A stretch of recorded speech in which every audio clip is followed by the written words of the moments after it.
नमस्कार, माझा महाराष्ट्र लाईव्हच्या विशेष बातमीपत्रामध्ये आपलं स्वागत आहे।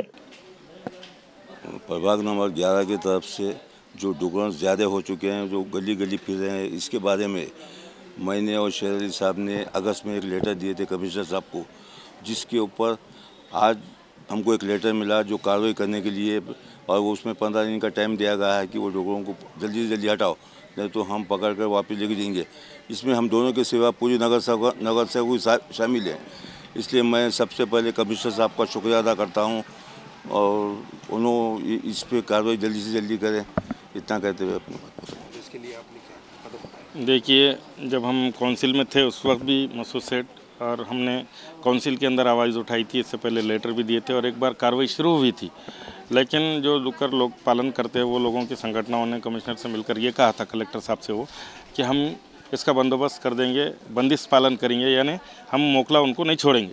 वो आश्वासन के ऊपर वो कार्रवाई बंद हुई थी, लेकिन उसके बाद भी उस पर कोई इम्प्लीमेंट नहीं हुआ और डुकरों की तकलीफ़ लोगों को बहुत ज़्यादा होने लगी।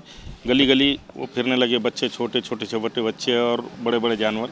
तो लोगों की तकरार की बुनियाद पर हमने फिर से एक लेटर अगस्त के महीने में नए कमिश्नर डोईफड़े साहब को लेटर, मसूद अहमद साहब उपमहापौर साहब के लेटर पैड पे हमने लेटर दिया था, जिसका तुरंत एक्शन लेते हुए कमिश्नर साहब ने एक मीटिंग कॉल की उनकी, और मीटिंग कॉल करके उनको एक ओरल मतलब इंटीमेशन दिया। उसके बाद उसका जो भी प्रोसीजर है महानगर पालिका के तहत, जो बंदिश पालन करना मुकड़े जानवरों को पकड़ने के ताल्लुक से, उस कानून के तहत उन्होंने नोटिस दिया। उसके बाद आज जाहिर प्रकटन निकाला कि 15 दिन के अंदर आप अपने जानवर बंदिश कर ले, बंदिश पालन कर ले, यानी बिल्कुल अपना अहाते के अंदर पाले, रास्ते के ऊपर खुला ना छोड़े। अगर छोड़ते हैं तो टीम बुलाकर उसको पकड़ कर लेके चल जाएंगे और उसका कोई मुआवजा उनको नहीं दिया जाएगा। तो मैं ख़ास करके कमिश्नर साहब का शुक्रिया अदा करता हूं कि उन्होंने इस ताल्लुक़ से संजीदगी से लेते हुए एक्शन तुरंत लिया है, और मुझे उम्मीद है कि वो इस तकलीफ़ को दूर करने के लिए जल्द से जल्द मतलब वो कार्रवाई करेंगे और लोगों को होने वाली तकलीफ दूर करेंगे। इससे पहले भी वहाँ पर कुछ पतंग बनाए थे और उन्होंने पकड़े भी थे, तो उनके हमला करने की कोशिश करे वो मालकों ने जो डुक्कर पालन करते, तो उन पर कोई कार्रवाई नहीं हुई कि वो पतंग वालों पे हमला हुआ था, फिर उसके बाद वो मुहिम बंद हो गई थी। ऐसा अभी होता है तो उनके जो मालक रहते हैं उन पर कार्रवाई की मांग करेंगे क्या? देखिए, हमने तो हमारे प्रभाग के ताल्लुक से दिया था, शहर का हमको कोई उतना ये नहीं था। नहीं, हमारे पास आए तो हमारे प्रभाग के अंदर कोई हमला नहीं हुआ था। वो हमला स्टेडियम पर हुआ था। उस ताल्लुक से प्रशासन ने क्या कार्रवाई की और उसके बाद संगठनों ने क्या किया वो हमें पता नहीं, लेकिन कलेक्टर और कमिश्नर साहब के साथ उनके संगठनों की मीटिंग हुई थी। उस ताल्लुक से वो एक मिडवे निकालने की बात हुई थी, लेकिन वो रास्ता नहीं निकला। उसके बाद हमने फिर लेटर, हमारे ख़ास करके प्रभाग नंबर 11 के वास्ते हमने लेटर दिया है, और उसका तुरंत एक्शन लेकर अगर शहर में भी इस तरह का बंदोबस्त होता होगा, मतलब तकलीफ़ दूर होती होंगी, तो हम इसका वेलकम करते हैं। आज उसमें झट कुछ डुक्कर आ रहे, इसका भी वीडियो है हमारे पास, तो उस पर क्या कहेंगे? देखिए, मैं एक प्रभाग के हद तक नहीं कहूँगा, बल्कि पूरे नांदेड़ शहर में जो डुकरों की तकलीफ़ है वो उसकी मेन वजह हम खुद लोग हैं।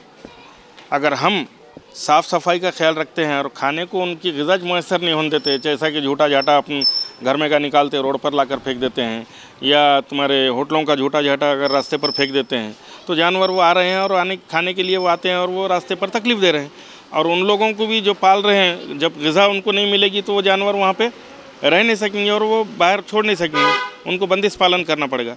तो ये तो कार्रवाई प्रशासन की तरफ से हो रही है, इसका वेलकम करते हैं, लेकिन सबसे ज़्यादा हम लोगों से अपील करते हैं कि वो अपने घर का कचरा, ख़ास करके झूठा झाटा और जो बुरा जानवर मतलब या दूसरे जानवरों की ग़िज़ा है, वो ग़िज़ा चारा वगैरह जो भी है वो रास्ते पर ना फेंके, नालियों में ना फेंके, ताकि इन बुरे जानवरों से हमको बचा जा सके। अगर हमको अपनी सफाई का अगर ख्याल है तो इंशाल्लाह बिल्कुल ये तकलीफ़ ऑटोमेटिक ख़त्म होगी।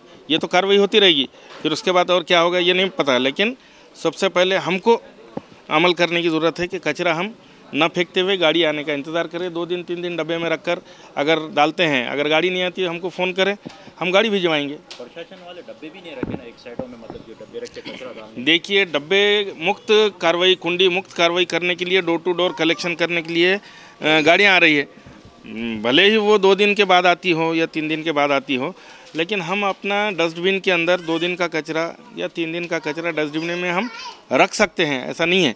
रास्ते पर फेंक दे रहे, आपके रास्ते घर के सामने कचरे का कूड़ा लग जा रहा है, ढेर लग जा रहा है, बुरे जानवर आ रहे हैं, उसकी तकलीफ़ किसको हो रही है? हमको हो रही है। अगर उस तकलीफ़ को हमको अगर दूर करना है तो हम ही अगर अपने में सुधार कर लें, डब्बों में तो उससे 3 दिन तक रखे, अगर 2 दिन के बाद गाड़ी नहीं आई तो तीसरे दिन हमको फ़ोन करें, हम गाड़ी का भेजने का प्रबंध करेंगे, आपका घर का डोर से कचरे का मतलब लिफ्टिंग करेंगे। लेकिन बाहर आप ला के देंगे, वही उठाना, उसमें टाइम जा रहा, तो फिर आपके डोर कलेक्शन का नहीं हो रहा। तो मैं फिर अवाम से गुजारिश करता हूँ, ख़ास करके हमारी बहनों से गुजारिश करता हूँ कि वो कचरा नाली में ना फेंके और मतलब रास्ते पर ना फेंके। अशाच नवनवीन बातम्यांसाठी पाहत रहा माझा महाराष्ट्र लाईव्ह।